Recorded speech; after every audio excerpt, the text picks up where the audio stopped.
I had a sit down with my dad. He said, now, Teddy, you have to make up your mind whether you want to have a constructive and positive attitude and influence on your time. And if you're not interested in a purposeful, useful, constructive life, I just want you to know I have other children that are out there that intend to have a purposeful and constructive life. And so you have to make up your mind about which direction you're going to go. I remember climbing into bed and staring at the ceiling for a time, but the night hadn't been over when it was very clear to me what kind of life I wanted to lead. There's nothing surer than a North Star. It doesn't vary, it doesn't change. It's constant. The idea of a compass and following the directions of the compass and staying true to its direction makes sense to me. What I've tried to do in the United States Senate is to be true to the things which have been important in my life. My brother Jack arrived in Washington. It was around 1946, and he took me around the House of Representatives, and then he took me over to the Supreme Court. And his final comment as we were walking across the Capitol grounds, he said, "Look, Teddy, you've seen all the buildings that are important to this country. It isn't just the buildings itself, it's what happens inside." And I remembered that a bit of advice my whole life, and still pretty good. I think at some time in your life you have to recognize that there's an extraordinary opportunity to put down some thoughts that you have that are relevant to your service in the United States Senate, and that's what I've tried to do. I had the chance during this period of time to see these up close. The Vietnam War, civil rights, and certainly health insurance.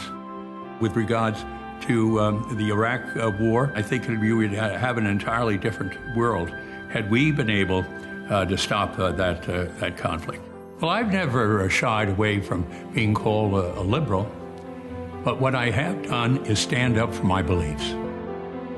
In 1959, my brother Jack thought it was important that we have someone in the Western states. I went to Miles City, Montana. They were going to have a rodeo prior to the time that they were going to have a meeting with all of the delegates. I said, how do I get introduced at the rodeo? So they said, Shorty's next, and you're up after Shorty.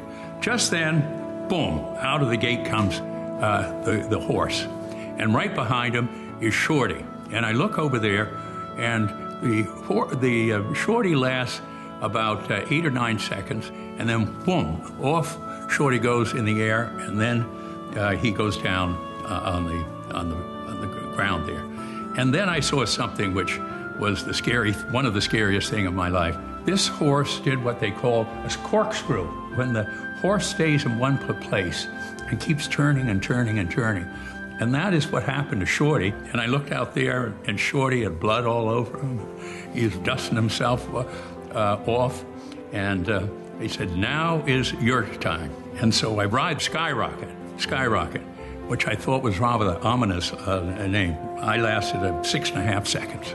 Thank goodness I didn't have a horse that corkscrewed. And there wasn't a person that didn't give me a standing ovation, and they all got a kick out of it.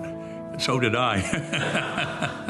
One of my favorite stories involved what I call Little Teddy. There's Big Teddy, which that's myself, and then Medium Teddy, and then Little Teddy. Little Teddy, in the very beginning, he didn't get much satisfaction, didn't like sailing. He had to bail out his boat, and he was always in trouble, and he didn't want to continue sailing. But as we took more and more time to go over the technique and the various kind of procedures on those boats, Little Teddy just got better and better and better. The start of middle of August, he began to win the races. And at the last race, he won the whole series. And by the end of the summer, he was eager to learn. When they gave the awards, he got the award for the most improved sailor. And that was a great moment. You couldn't even button up his coat because his chest was so filled with pride and achievement on that. And it was a great lesson, whether you were a child or whether you're a grown-up, that longer I live, the fact is, by persevering and sticking at it and working at it, you have a real opportunity to have an impact.